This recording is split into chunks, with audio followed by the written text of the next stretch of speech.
Well, Sujewa, this is a special occasion.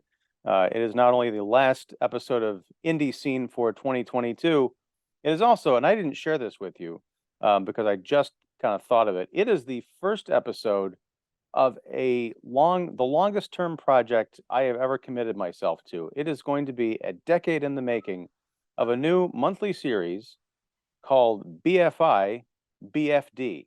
I'm going to go down the list of the British Film Institute's Sight and Sound poll for 2022, their greatest films of all time, the 100 top movies, and talk about one a month until essentially the next one comes out, because this poll is released every decade. The last one was in 2012 and 2002 and going back and so forth. The 2022 poll has caused quite a stir, and we're going to talk about that. We're also going to talk about the #1 film of all time, according to the BFI and this latest poll.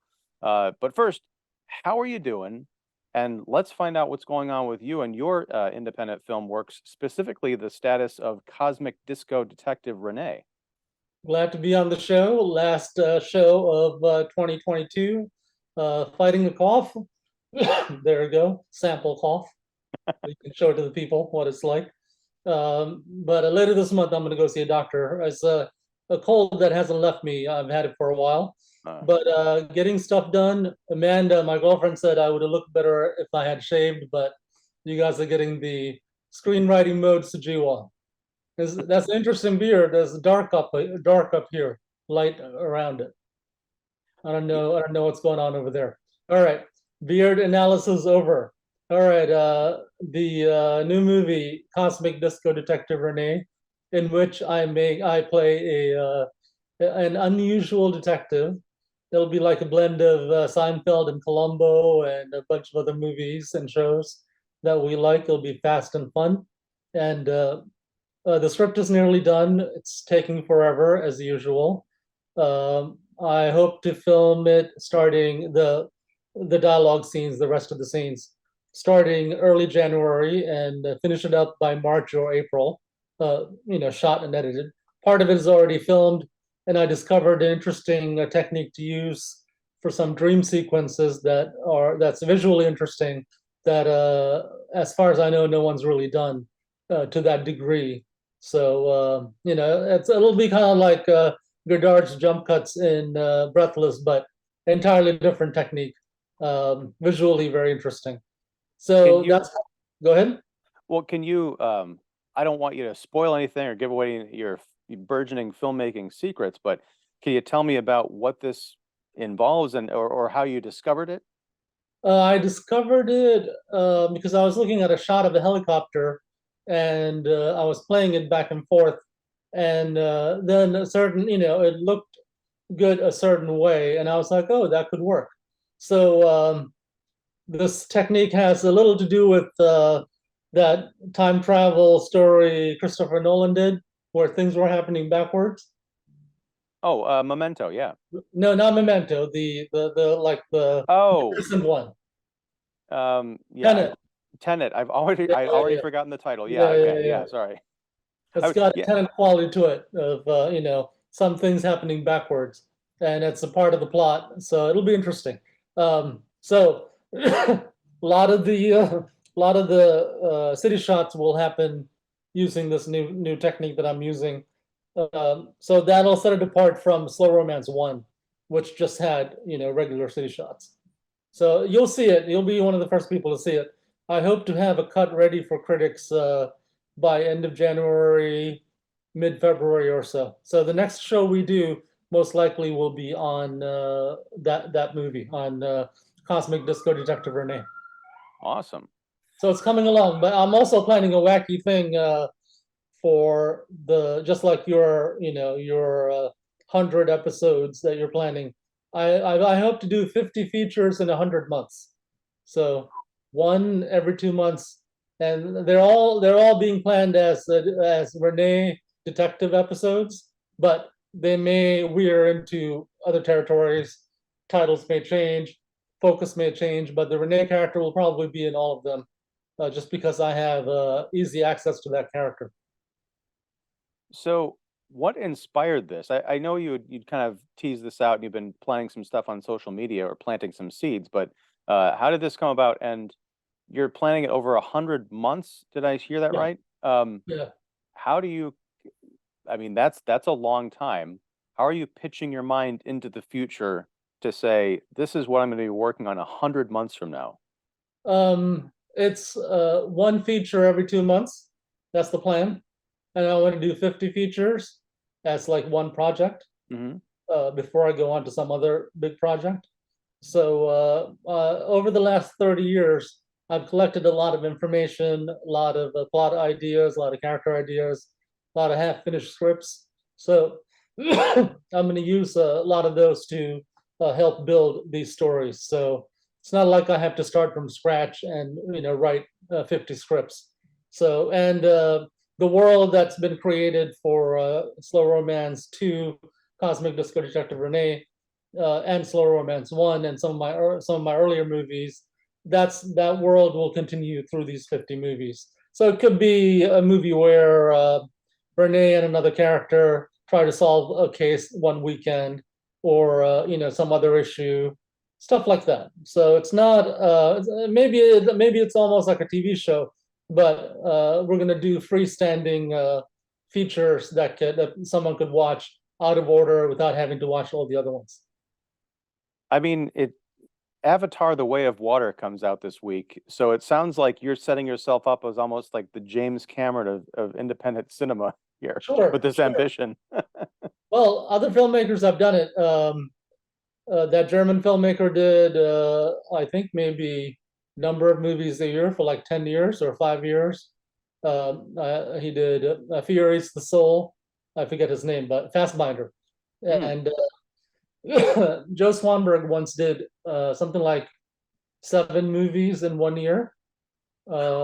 So I mean, so my plan is 6 movies in a year, and to have the scripts done during winter. Usually, I don't shoot anything in winter. Not this winter, but in the future, I'll be shooting stuff from March to November or so. And this is also because of the new tech. We can shoot faster and we can work all the time. We can distribute anytime we want. We don't have to wait 6 months to a year for it to come out. So I want to use the new tech and the new norms to get a lot of work done. Similar to what the people who make YouTube videos do. They're making one a day, one a week, several a week. So the level of productivity has gone way up in the film video space. So I'd like to join that by making more movies faster and getting them out faster. Wow.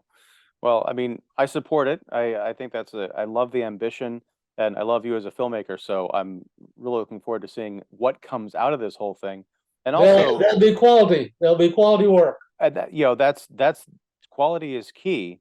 Yeah. Um, yeah, man, are you gonna be alive by the time this is all over? Yeah, I'm going to be alive. It's just a different way of working. Um, you have to write a lot and you have to figure out exactly what you want to shoot and shoot relatively fast. But I can shoot a movie in a month. I've done it several times before.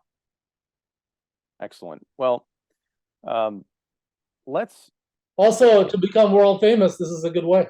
Get a lot of movies out, get a lot of reviews and write-ups and a lot of marketing done. By the time the project is over, I might be world famous. Well, and if you can crack the top, by the time this is all done, if one of those movies can crack the BFI's, 100 greatest of all time, that'll be enough publicity to last a lifetime. That's right. How does another slow cinema movie, Werewolf Ninja Philosopher, compare to JEANNE DIELMAN? That's a loaded question. All right. I want to transition to this conversation Sure. just with a little bit of background. I was talking to Mark Krawczyk, who we both know from the Spoiler Room and Special Mark Productions. Hmm. Um, a bit on his show. We do a live show every week on his channel. Um, and in kind of the pre-show, this was when the Sight and Sound poll for this year broke last week. He's like, I'll confess, hadn't heard of this poll before. And it's not that I hadn't heard of the poll before, it's just that it hadn't really, popped onto my radar because there's, a million polls out there from a million different places and it all just kind of becomes noise. But I I was stirred by the choices on the Sight and Sound poll for this decade. Hmm. That the big classics, like there was a controversy a few years back, I guess, with the last one because Vertigo from Hitchcock overtook Citizen Kane, which had been the #1 spot for like 4 decades or 4 polls or something like that, which I guess would have been 4 decades. But in this case, I'm going to call it Jean or John. I feel weird saying Jeanne Dielman because that's also the way you pronounce like the male version of that name in French, and I haven't taken French in a while, so I don't know if it's Jean or Jean. I just keep calling her Jean in my head. Yeah, But I call it JEANNE DIELMAN, but I'm sure that's incorrect. well, the French experts out there, we apologize for your bleeding ears during this show, but we're That's just going to right. butcher everything. Yeah, Uh, Americans talking about a French, no, Danish, right? A Danish movie. yeah. Well, yeah. So, because Chantal, here's another one. Is it Ackerman or Ackerman? It looks like I Ackerman, but say Ackerman. It looks yeah, like I did. Yeah.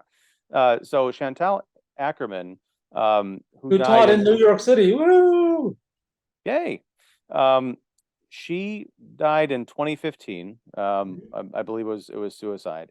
But Hmm. when she made Jeanne Dielman in 1975, I think she was 25 years old. She was a very young filmmaker. This movie, I had never heard of this film before, possibly because it was number 36 on the 2012 iteration of the Sight and Sound poll. I don't know where it was in previous polls or if it registered at all, but it just was not on my radar at all. So when I heard that this movie had taken the top spot, I thought instantly, okay, I have to see the movie that is unseated, Vertigo and Citizen Kane before it. The rest of the top 10 are pretty well known and a lot of what we might consider classic movies. But again, this seemed to come out of nowhere. I watched it. I got into my version of Twitter drama, which is like 2 or 3 people were mad at me for sort of live tweeting while I was watching the film last night. Awesome. Um, You were yeah, selling the plot. one of them was someone that I kind of know. So I felt bad. When you're tweeting snarky stuff out into the ether, it's all just kind of good fun. But when someone kind of calls you to the carpet, it doesn't feel the greatest. But it's also one of those things where I'm like, well, I'm not going to take it back because I genuinely dislike this movie. And I don't think it's very good. And yet I've got people calling into question my credentials as a film critic, saying I'm gonna that it have to is. go read. I'm gonna have to go read those comments after the show. Well, the one from the person I know had said that this movie, we had a bit of a back and forth. He said this movie is one of the seminal works of film of the 20th century. That might be true, but I watch a lot of movies. I watch a lot of, thanks to you, slow cinema and foreign film in the last, several years. But again, I did not know anything about this film. This is possibly my first Chantal Ackerman, film. So She's got better movies. I hope so because, and I know I'm rambling here, but I'm trying to just set the table, although sloppily. One of the articles I wrote because I did look Take up three some. and a half hours. Take 3.5 hours. No, I shall. Yeah, this will be 3 hours and 21 minutes to Good. surpass 3:20 for the film. But one of the bits of commentary I read after I'd finished the film was kind of a joke. Someone had said one of the issues that they saw with the new Sight and Sound poll is that for years Citizen Kane was on top, and this person had trouble convincing people to watch the films that are listed as the best on the BFI list because Citizen Kane was on top. And according to especially younger viewers and younger film critics, Citizen Kane is not worth watching because it's old, boring, and nothing happens. And this person said, along comes Jeanne Dielman to say, "Hey, Citizen Kane, hold my beer." That's Uh, right. and it's true. I love movies. I love films. I love slow cinema. I can take watching something in which quote unquote nothing happens. There are long takes, there are long stretches of characters walking around, or just like shots of scenery that Yeah. cause you to think about things. But We talked this about really like 20 challenged movies me. like that. Hmm? We talked about like 20 movies like that. Right. But this movie is I feel like the entire point of this film could have been distilled into about 30 minutes, Mhm. maybe 45. Even Gotten the 90 minutes. no, yes, sure, 90 minutes to be fair, but the meaty stuff could have been boiled down to 45 minutes while still having those slow cinema elements to it Yeah. and gotten the point across much better than this film, which feels less like a film, like something that's to be appreciated or entertaining, and Mhm. more like an endurance test. You Mhm. mentioned in our kind of exchange Andy Warhol's Empire, the notorious slash famous 24-hour still shot of the Empire State Building as filmed as the day passes. Yeah, 16 hours, I think. I think it Was was it 8 hours 16? slowed down to 16 hours. Okay. That's very much the vibe I get from this movie. So Yeah. I'm going to stop rambling. I want to ask, what's your history with Jeanne Dielman and Chantal Ackerman? Did you know about this movie? I assume you've seen it before. I think because you had referenced watching it before. Tell me about it. What am I So, missing? so we'll call it Jeanne Dielman since you're calling it that. Yeah. Um, Again, apologies. yeah, no problem. No, Chantal Ackerman is one of my favorite filmmakers, or one that I admire, like on the same level as Jonas Mekas and Andy Warhol to a degree. She's more of an experimental art house filmmaker. I like some of her movies. There's a documentary called News from Home, where she has footage of New York City in the 70s, and and she's reading letters written by her mom to her.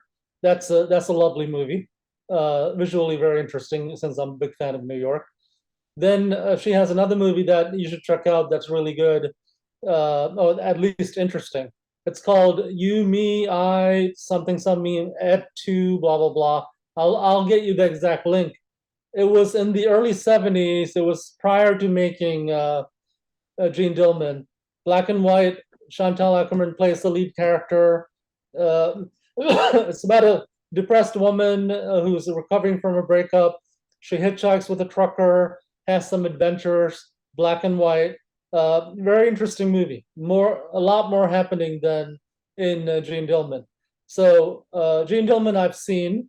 I don't know exactly when. I mostly fast forwarded through it because once I figured out what the movie was doing, I read about it.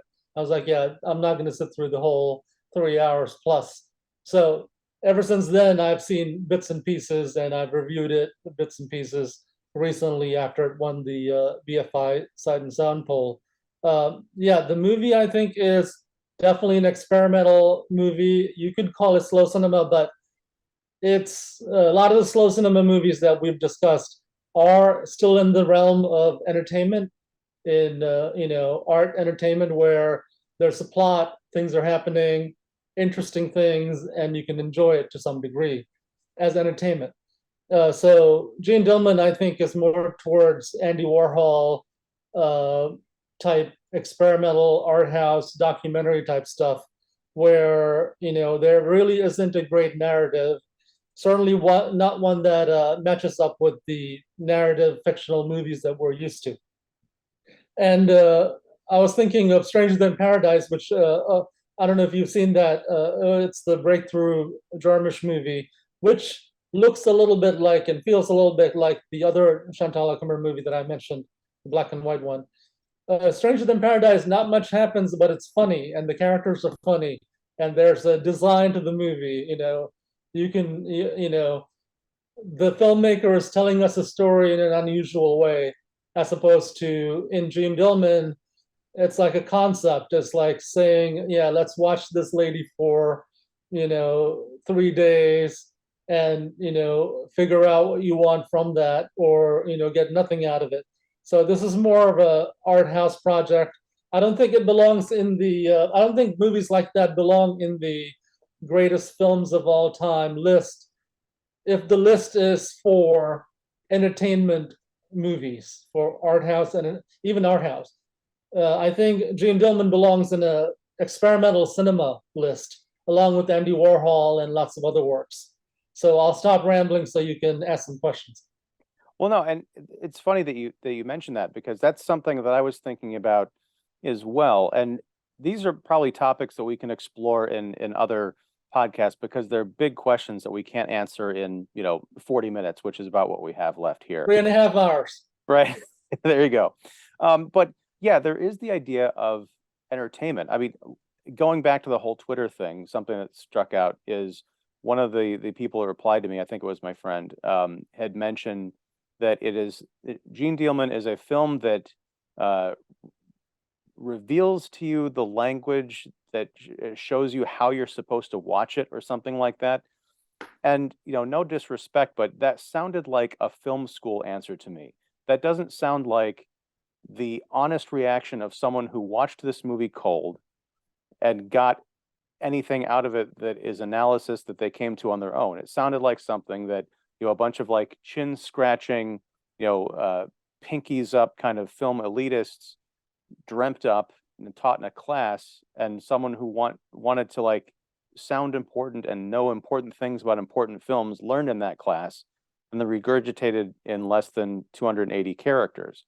Because I'm watching this film and I'm a very smart person, I like to think. I've watched a lot of different kinds of films, and I know that there are different ways to engage with different movies. But watching this, I just had so many questions that I was asking myself and trying to find the answers to within the actual text of the film.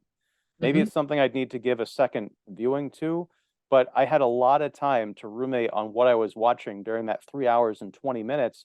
And I just don't feel like the answers are there. I feel like the answers are in a film school textbook somewhere. Yeah, I think this is proto slow cinema. I think this is slow cinema before it became remotely entertaining and remotely related to uh, regular Hollywood type movies, right? So it's definitely a unique work. You know, film history recognizes it as a unique work. But is it entertainment? Is it entertaining to a lot of people? Does it show a new condition or new characters? Does it inspire interesting thinking? It doesn't in all those cases, at least not to us, people who are familiar with life in Western countries. Now, if you show this movie to some tribe living in the Amazon who's never been contacted about the Western world, and who never seen a modern day movie, they might find it fascinating. They're like, wow, clothes, houses, you know, Coffee. murder, cooking. What is this? And I mean, it's like, yeah, if you were to show this to someone from 100 years ago, they might be like, wow, the future looks very interesting. So a movie has to have one or several points of interest for even a general, not even a general audience, for even a film critic audience, a filmmaker audience, art house audience. Technique wise, this is just the shots are nice, but I mean, by the time this movie was made in 1975, techniques being used in this movie were in use for like decades, right? It's color, that's fine. Yeah, it's not really doing anything very interesting to a Western audience. I mean, uh, what if this movie took place in India? Well, we might see some cultural differences that might be of interest to us purely as a documentary. You know, so no, I think as a regular, any sort of a regular movie, that this one is being compared with like The Godfather, Do the Right Thing, and anything on that list. It's not a fair comparison. Especially, it's not a fair comparison for this movie. By comparison, this looks like really a waste of time. But if you show it by itself as a unique movie made by this filmmaker in 1975 using an all-female crew, which was a new thing back then, and some people might find it interesting, and many people find it interesting for various reasons. But regular audiences might find it interesting, if not promoted as the greatest film of all time.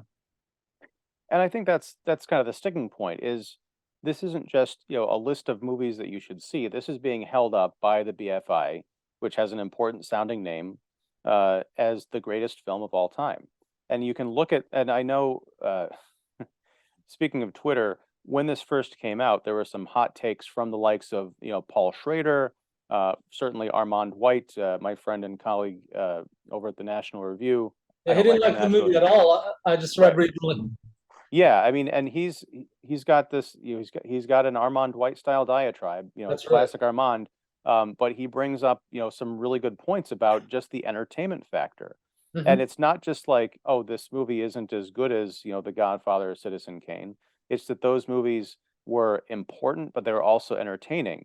And he mentions a whole lot of other his challenge to this, to the poll itself, to this iteration of the poll, I think it was Schrader's as well. And I think there is, I'm not going to go so far as either of them went with this, but for this iteration of the poll, the list of participants was greatly expanded, much like what happened with the Academy of Motion Picture Arts and Sciences a few years ago. There's the whole Oscars too white controversy. So they expanded the membership of the Academy to hopefully get more diverse and unique representative voices in the material. And the same thing appears to have happened here. I don't have a problem with that necessarily, but when you've got the consultant who was brought in to oversee this year's poll by BFI, someone named Girish Shambhu, who back in August tweeted this, hoping that the Sight and Sound poll voters push back hard, all caps, against the overwhelmingly straight white male canon, e.g. see the top 100 from 2012 with only 2 films directed by women. Let's set the canon on fire. That's, people are entitled to their, political and social beliefs, but when you're talking about a poll, a list that's supposed to represent the best in cinema, that kind of, I'll call it bizarre agendaism, it just reeks. There's something, I'm not saying the poll was rigged, but I'm just saying it smacks of something other than what the point of the poll was meant to do. Well, this is a reaction to another problem, which was for 70, one indicator of the problem is in any of the previous polls, every decade polls, there were no African-American filmmakers, films selected by African-American directors. Right. This is the first time in the history of the poll. I don't know how long it goes back, maybe 50 years or more. So all this indicates a bigger problem, which is since the beginning of Western cinema, because of when it happened, because of the racism and sexism, lots of people were excluded.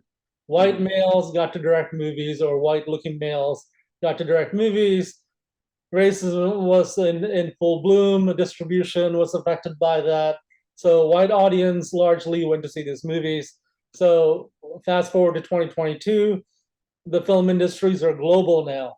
US movies, Chinese movies, Indian movies even are all trying to play to a global audience. So starting starting in the early 2000s, indie filmmakers, viewers, critics, a lot of people started realizing that the American film scene is not diverse like the other arts, and we have a long way to go to make it diverse. So, 2009, recently, Moonlight won by an African American filmmaker. I think best movie or best movie or best director, and it's a part of the poll.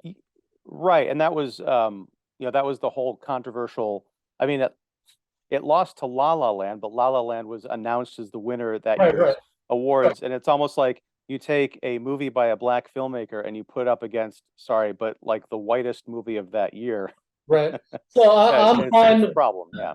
Yeah, we live in a different time period now. I mean, everyone agrees excluding people for racial and gender or sex reasons is wrong, right? Right. Everyone agrees. We're trying to make it better. So I'm fine with the consultant he's a blogger that I know from. I don't know him, but I've read his stuff. I'm fine with that approach of let's put the old list on fire and let's bring in some new blood, which is good. I mean, there's movies that people can relate to now that that'll bring in new watchers, blah blah blah. So I'm fine with putting the canon on fire, except Jeanne Dielman is not really a movie that belongs on this list. It should be on an experimental list. It really can't be called the greatest film of all time compared to the other movies that are on there, like, Do the Right Thing, Godfather, Tokyo Story, the list goes on. Jeanne Dielman is an unusual experimental art house project, not even art house entertainment cinema, it's just a art project, which is fine. It should be on an experimental movies list. Well, I'm gonna push back a bit on the whole idea of Canon and Shambu's tweet there. I perhaps it's and it's Twitter, so you have to, in order to draw attention, you have to kind of be incendiary. I certainly found that out in the last 24 hours.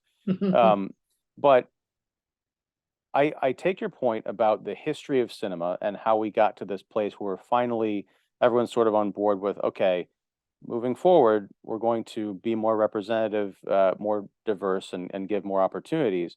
My issue is the poll is still supposed to represent the best of cinema. Right. Now, if there are obscure filmmakers of, different genders, different races, whatever, who have put out works that can stand the test of time, that can be as important, influential, durable, and entertaining as the films by these, this history of, straight white male filmmakers, however you want to call it, that's great. But when I look and I see, okay, some films and filmmakers were knocked off this list in favor of, in many cases, very recent films by, diverse filmmakers, that bothers me. I mean, I don't think Get Out has any place being on the top 100 films of all time. I think getting back to what that movie was, or what the conversation around that movie was, rather than the film itself, can you honestly say that Get Out by Jordan Peele from 2016 or whenever it was, 2017, is deserves a spot that The Godfather Part 2 does not? The same thing with, I haven't seen Portrait of a Lady on Fire. I have seen Chan-wook Park's Parasite, a film that I loved and was Best Picture, was it last year or 2 years ago? I'm COVID ago. time, yeah. That's a conversation I can talk about. That I can see a case to be made for it, but it's almost, I think Katie Reif, I'd seen a tweet from her, challenging some of the results of this poll. She's definitely ideologically on board with the new changes, but her contention is, can you really say that a film that came out 3 years ago deserves to be on a movie list that's supposed to represent films that can stand the test of time? I don't know how you account for this, but I almost feel like there should be some kind of a door or a separation to say, you can, like Do the Right Thing, I think, is a fantastic film that is important. It represented a change in the way movies were talked about and made, and it was, certainly, you gave Spike Lee, that basically rocketed his career, and he's become a very important filmmaker in the last several decades. And that movie is, 30, almost 40 years old, 35 years old, or whatever it is. I can understand that being on there, but I feel like you have to close the gate at a certain point and say, you're too young to be on this list, movie. Even if we have to uphold the white male canon for another decade, we're going to do that, because otherwise it just looks like tokenism. And I think that's a word that Armand White used in his piece. Well, they don't have to uphold the white male canon, because there's movies from around the world and throughout American history made by minority and female directors that could, get a spot on this list. Now, okay, can I you think name previously- some of them? Can you name some of them for me? Because I'm very interested in this, and I think that could be another story of itself. Like, is it that those films are not well known? Is it politics? Is it, because the movies I listed, like Get Out, Parasite, Portrait of a Lady on Fire. Well, I have a statement about that. Yeah, what are some of your ideas for movies that could have been in those spots? And maybe those movies, they need time to ruminate for another poll or two before saying, okay, yeah, we are actually talking about Get Out 25 years after it came out, and it wasn't just, 2016. About the more recent movies, I think in the previous polls, I read maybe there was a 25-year limit. I mean, the movie had to be older than 25 years to be considered for the poll. And I think 25 years is too long. I think maybe a 10-year cutoff is good. that Okay. gives people time to think and rethink about it. I think one of the reasons this poll is so weird, maybe 2032's poll will not be like this. I think one of the reasons it's so weird is they wanted to include diverse movies that a lot of people may have heard about, and Jeanne Dielman was already on the list, so they just moved it all the way to the top. But people have been making movies since the 1940s. I mean, a lot of people, not just the U.S. further back. Well, I mean, but yeah, film goes back earlier than that, but yeah, yeah, I yeah, take your point. Yeah. yeah. You could have looked at. There's lots of Asian cinema that is not looked at. Lots of European cinema that's not looked at. Lots of African cinema that's not looked at from the continent, and also lots of people from the diaspora who are making movies that's not looked at for this list. I mean, I'll have to sit down and see what's on here and what's not. But yeah, I mean, experts on different kinds of cinemas could make you a list of 100 that includes American white male directors. That is much better. That's a much better list for various reasons, and would introduce these movies to new audiences. Now, and I have certainly not seen all the movies on the current BFI list, which is the reason I want to go and One do at a time. this long-term project. Yeah. And that's I'm kind of knocking the poll, but I think one of the great things about this list is that it does say, hey, here are our list of 100 movies, the greatest movies of all time. What do you think of that? And have you seen all of them? And if the answer is I haven't seen, all of them or half of them or whatever, it invites me as a film lover, I'm going to call myself an aspiring cineast because, I've never. Actual cineast and actual film critic. Well, no, but the thing is, like, there are people who've seen way more films than I have, Sure. even in my bona fides as a film critic. So I always kind of shy away. I'm like, I'm not the expert that I certainly could be, but I'm open to becoming one. So yeah, no it gives one has seen all the movies. well, it gives me a great roadmap of things to explore. But my question is, especially looking at like the top 10 movies and maybe the top 25, you look at these things and you can say, yeah, that movie changed movies. Hmm. That movie was important in terms of helping us understand the language of cinema. It, revolutionized the way that movies are, even marketed and considered in the pop landscape. My challenge or my question to you is, yes, there is such a thing as global cinema. Yes, it goes back decades, but are there movies that had the impact that many of the movies on this 100 list had in terms of, maybe we're coming up with criteria here, but that would check a lot of those boxes as to what we're looking for in great movies? Are there omissions that you think aren't being talked about at all? Or is it just that, yes, there are movies from other countries that have been around for decades, we could include them? Or would it just be sort of a Jeanne Dielman thing of like, yes, it's a movie made by a female director that came out in the 70s and it means this and this and this, so we're going to put it on the list, but it maybe belongs in a different category? There are no South American, there are no Latin American movies, as far as I know, on this list. Hmm. And that's a big oversight, I think. Um, something more recent like Y Tu Mama Tambien could be on this list. I don't think it is. Um, Even something like Che could be on this list, even though that's an American movie, but it's about the Cuban Revolution. Well, but and that's again, that's what I'm getting at. There are movies that come from other countries, but like, is the measurement we have to have a movie from every country represented in each No, decade in no. order to make it, worthwhile? No, there's lots of worthwhile movies from all over the world. I mean, that could be included in this list. Some are In already this list, though, in this list, yeah, that if could we're already. talking about important cinema Mhm. that would knock off, I mean, certainly I Sure. could think of 1,000 movies that could knock Jeanne Dielman off the list. Yeah, But if yeah. you're talking about, is there a movie that in what your mind is thinking could slide into the top 10 of this list? Let me take a look at the top 10 and see what we're talking about. Let me scroll down. Jill Dillman can definitely go off that list. Vertigo is good. Citizen Kane's good. Tokyo Story is good. In the Mood for Love, A Space Odyssey is good.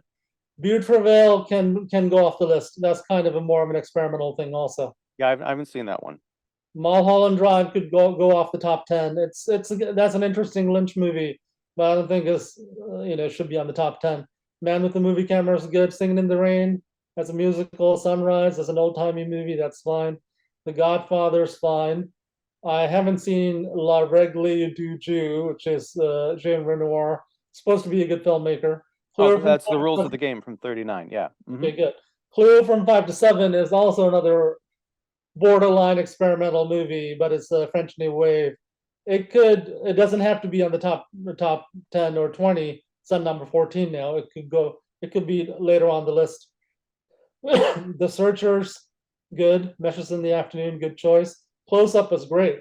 Have you seen Close Up, the Iranian movie? No. That's a good movie.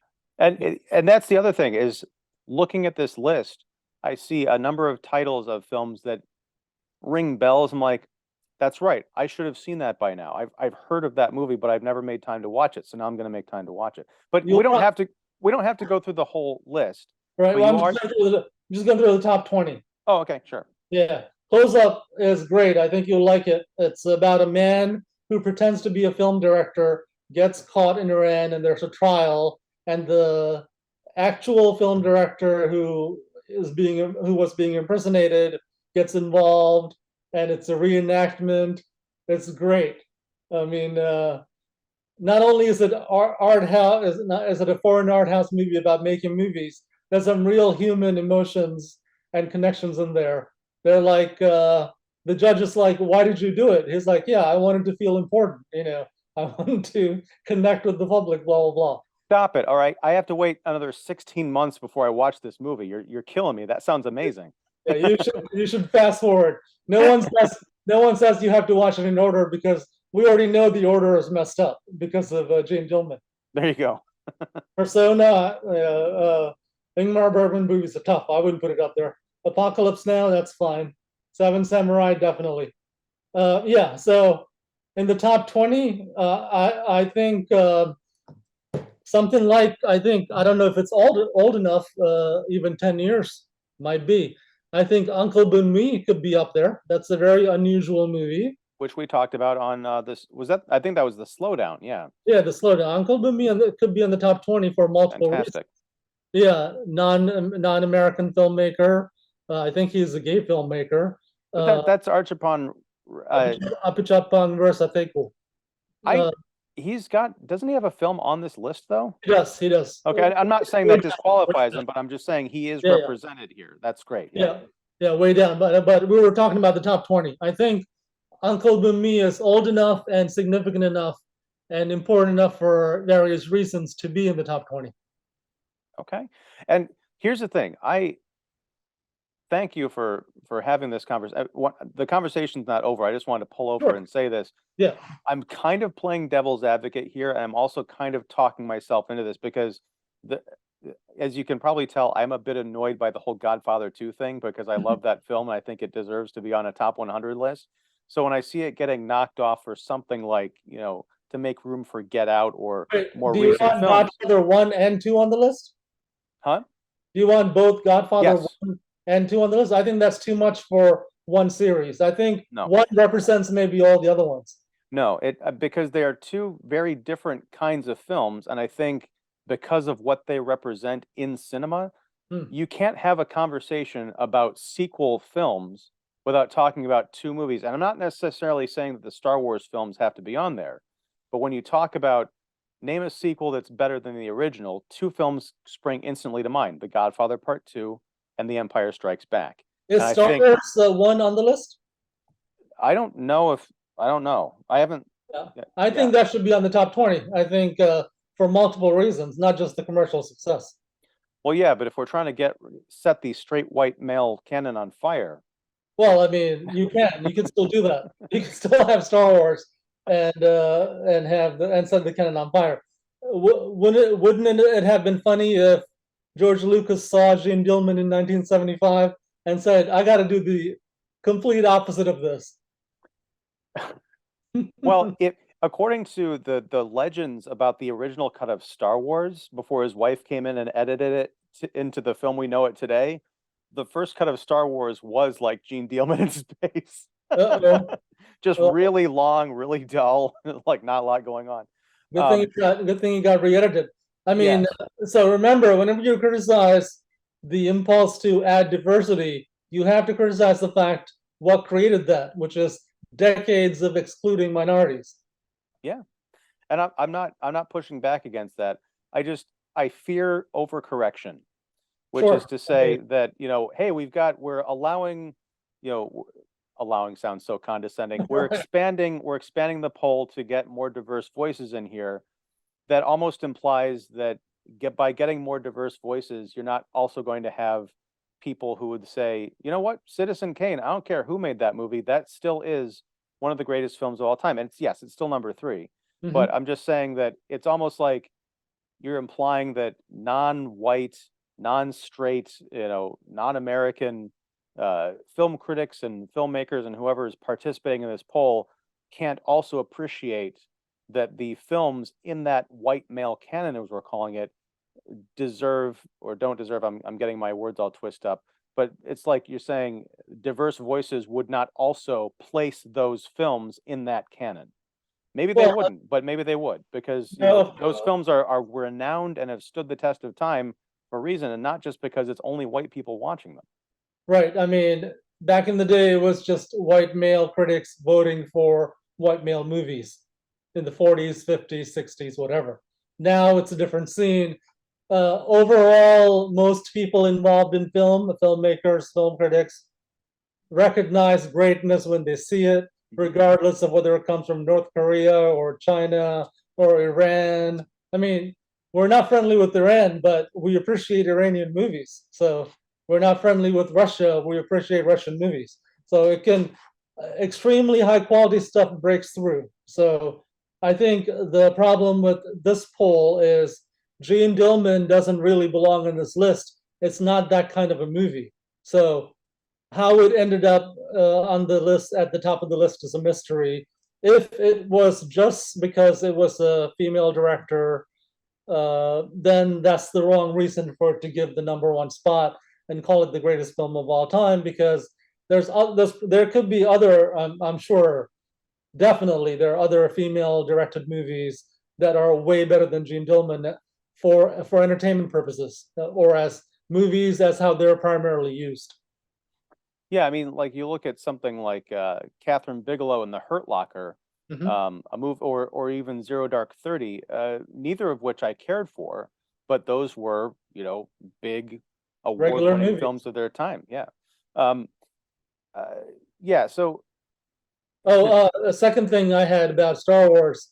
What if Gene Dillman became as big as Star Wars in the 70s with the sequel, The State Strikes Back, and the third part, The Return of Gene Dillman, with the toys, lunchboxes. In some universe, that maybe that happened. yeah, but I guarantee in that universe, humanity as a whole did not survive past 1985. Um, but all right, so and I do actually, I know we're kind of winding down, but I actually want to talk about Gene Dealman as a film for a few Sure, minutes. sure. But I also want to say what I'd love for you to do, and I don't know how I would work this into the BFI BFD concept, but Uncle Boon Me is a fantastic example of a film. It's like, okay, so what would you put in there? Yeah. I feel like you've got, hmm? Mystery Train belongs in there. Well, but what I'm saying is not just movies that we've talked about on Right, right, right. our shows, but if you could come up with like like 10 or 20 movies Sure, that you think would kind of make the criteria for this BFI, I'd love to explore those and kind of get into that, sure. as sort of a supplement to this, because that's what I'm looking for. I'm not looking for, this is going to sound terrible. I'm not looking for diversity and representation. I'm looking for the best movies, which hopefully have diversity and representation as their core components, or at Well, least, you can, yeah, you know, you can look for both. You can look for good movies and some movies that have diversity to balance out, what has been promoted through the history of cinema. yeah, exactly. Well stated. Yeah, Um, but okay, so Gene and Dealman, then we can discuss some of my choices and some of the movies you're watching in future episodes. Yeah. So the oh, and I just want to Sure. clarify the BFI BFD thing is not just something I want to do with you. I would like to talk to you Sure. about some of those movies, but Yeah, it's yeah, just of something I course. want to do for the podcast for the next decade with various guests and things. Yeah, yeah, yeah, of course. But okay, so Jeanne Dielman, she's a widow living in, I guess it's the 1970s, in Brussels. Hmm. We see 3 days in her life. It feels like practically in real time. Right.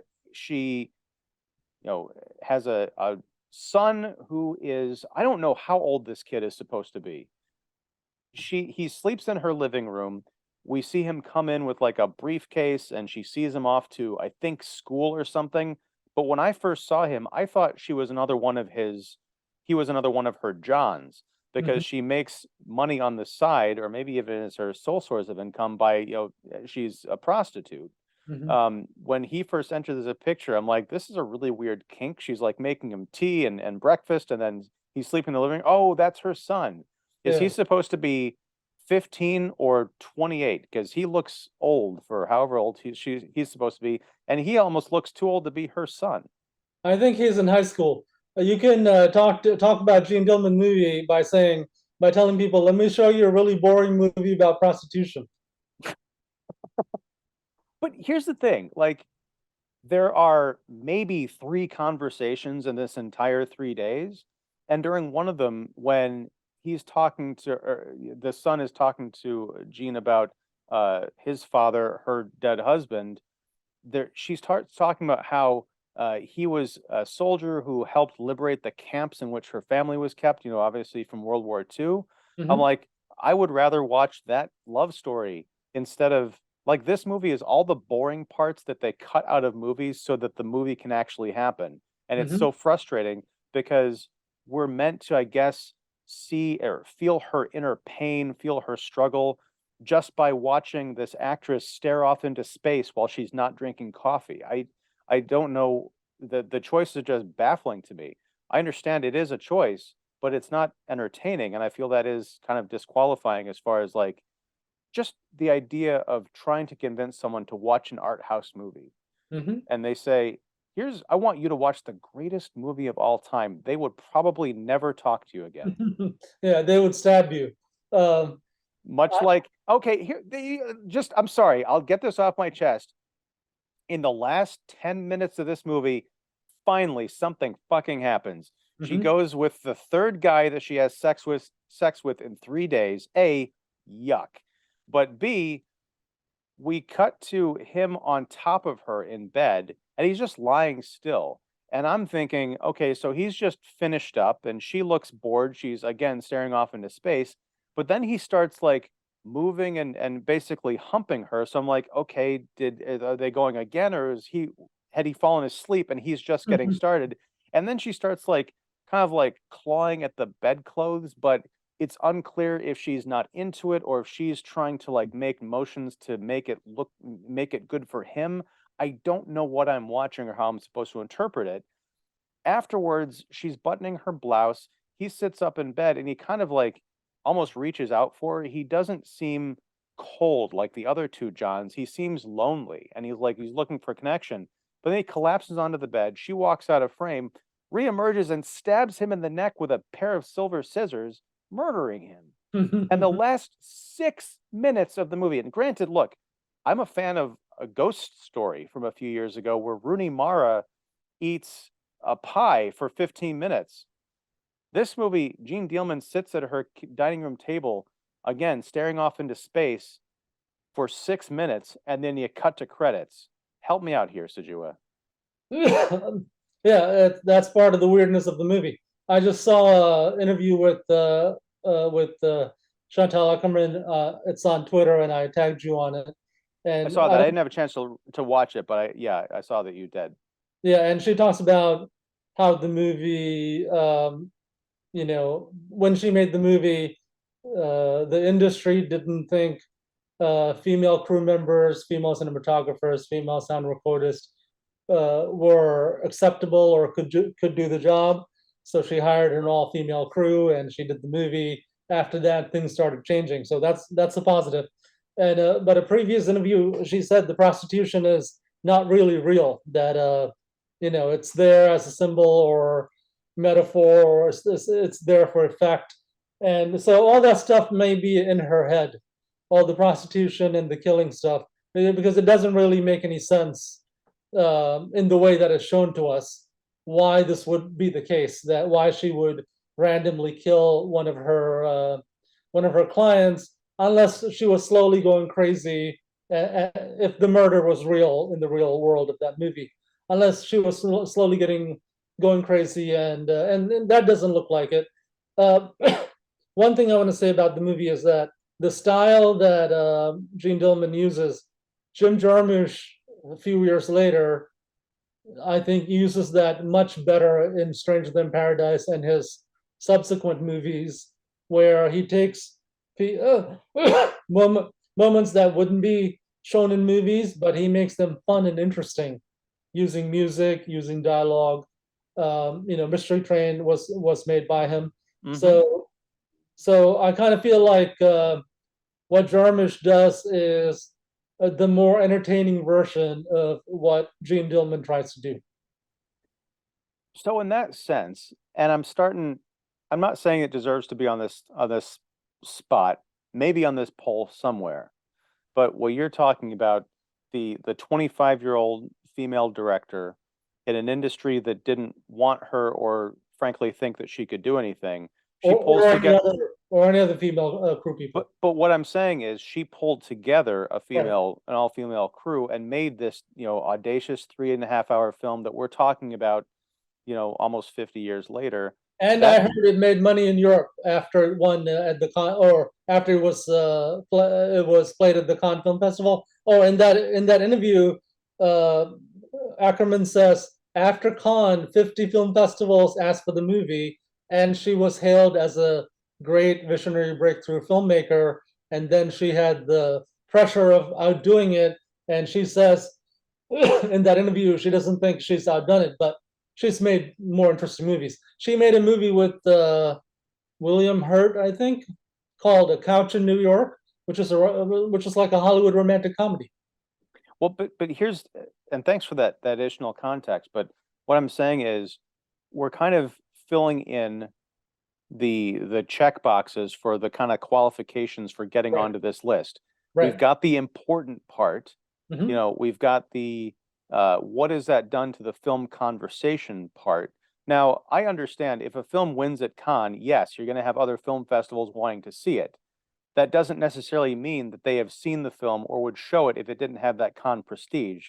Because again, I can't imagine any film festival in America. Maybe it was different in 1975. I don't know, because this movie it's certainly unique, but I can't see people saying, yes, we want to put this on a week-long run because we're going to bring in all the money because it's so Right. amazing.